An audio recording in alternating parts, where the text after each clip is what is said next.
Did you know that the 1500s were a time of rampant fear, superstition, and the relentless hunt for witches? In this epoch, the air was thick with paranoia, a chilling mist that clouded reason and judgment. The supernatural was not a realm of fantasy, but a terrifying reality that pervaded every aspect of daily life. A mere whisper, a hint of the uncanny, could ignite wildfire accusations of witchcraft. In this climate of fear, a young woman named Aoife found herself at the center of a terrifying ordeal. In a small Irish village, Aoife was known as a healer, a herbalist, a woman of medicine. Her hands held a knowledge of nature's remedies that outshined even the most learned scholars of the time. She was the village's lifeline, their beacon of hope in times of illness and despair. Aoife could coax a fever down with a simple concoction of herbs, mend a broken bone with a poultice, and soothe a child's nightmare away with a gentle lullaby. Her touch, gentle as a summer breeze, was a testament to her devotion to her craft. She was the embodiment of compassion, a woman who stitched the community together with her healing hands. Her wisdom was a beacon, guiding those who were lost back to health. It was a light that shone brightly, casting long shadows of awe and respect. But with the passing of time, that respect began to take on a darker hue.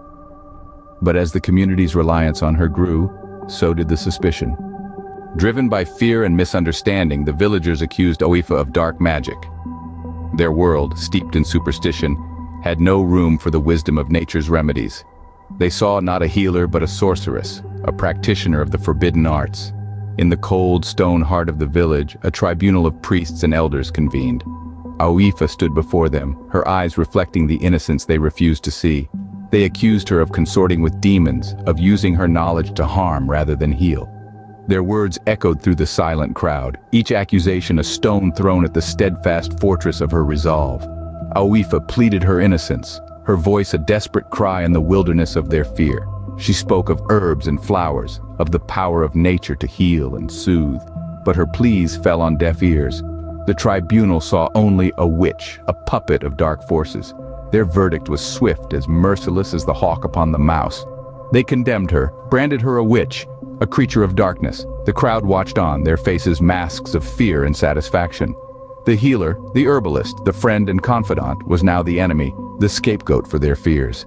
And so Aoife was sentenced to death, to be consumed by the very flame she used to brew her healing potions.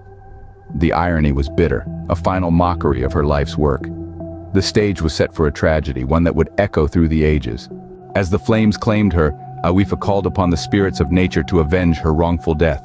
Her voice, though choked by smoke and seared by heat, rang out clear and true, a haunting melody that echoed through the village. It was a plea, a call to the unseen powers that governed the world around them. She called to the wind, the earth, the water, and the fire that consumed her. She called upon the very essence of life itself. In her final moments, Aoife, the healer turned witch, unleashed a curse upon those who had condemned her. Her words were a promise of retribution, a vow that the villagers' lives would be marked by the same fear and suffering they had inflicted upon her. The flames flickered and died, leaving behind only ash and the chilling memory of Aoife's curse. The villagers returned to their homes, their faces haunted, their hearts heavy with guilt and dread. But the night was not over. As they slept, the spirits of nature answered Aoife's call. The village, once a thriving community, was soon plagued by a series of mysterious deaths and disasters. Crops failed, livestock perished, and people fell ill, their bodies marked by strange, unexplainable symptoms. Panic and despair spread like wildfire, the villagers helpless against this unseen force. But was this the end of Aoife's story, or merely the beginning of her curse? As the village crumbled, the memory of Aoife lived on, a chilling reminder of the price of ignorance and fear.